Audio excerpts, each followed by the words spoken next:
দুঃসংবাদ যেন কোনোভাবেই পিছুই ছাড়ছে না আর্জেন্টিনার। দর্শক, আর্জেন্টিনার ভক্তরা যেটার ভয়ে ছিল এবার সেটাই হলো। এমিলিয়ানো মার্টিনেজ নিয়ে আসলো এবার অবাক করা তথ্য।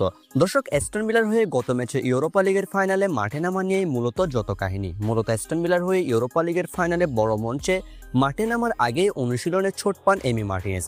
ছোট্ট ধারণা করা গিয়েছিল ছোট, কিন্তু এবার এমি মার্টিনেজের হাতে একটি ফ্র্যাকচার ধরা পড়েছে। সেদিন ফাইনালের আগে চোট পাওয়ার কারণে এমি মার্টিনেজ ঠিকমতো বলই ক্যাচ করতে পারছিল না। প্রাথমিক চিকিৎসা নেওয়ার মাধ্যমে ম্যাচটি কোনো মতো শেষ করে, এমনকি ম্যাচটিতেও 3-0 জিতে চ্যাম্পিয়ন হয়ে অ্যাস্টন ভিলা।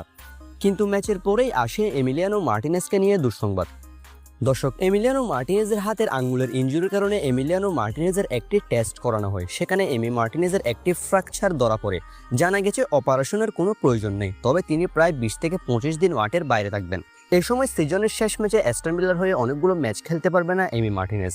সেই সাথে আর্জেন্টিনার হয়ে দুটি ফ্রেন্ডলি ম্যাচে খেলার সম্ভাবনা অনেকটাই কম মার্টিনেজের। শুধু তাই নয়, এমি মার্টিনেজ আর্জেন্টিনার হয়ে বিশ্বকাপের প্রথম ম্যাচটাও মিস করতে পারেন, কেননা আঙুলের ইনজুরি থেকে সম্পূর্ণভাবে সেরে উঠতে এমি মার্টিনেজের 25 দিন মতো সময় লাগবে।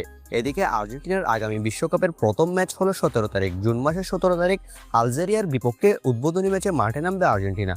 এটা একটা স্বস্তির খবর হলো আর্জেন্টিনার ম্যাচ অনেকটাই দেরিতে বিশ্বকাপে, যে কারণে এমি মার্টিনেজ সেরে ওঠার অনেকটাই সময় পাবে।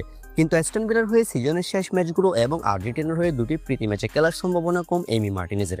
এখন দেখার বিষয় কতদিন সময় লাগে এমি মার্টিনেজের সেরে উঠতে।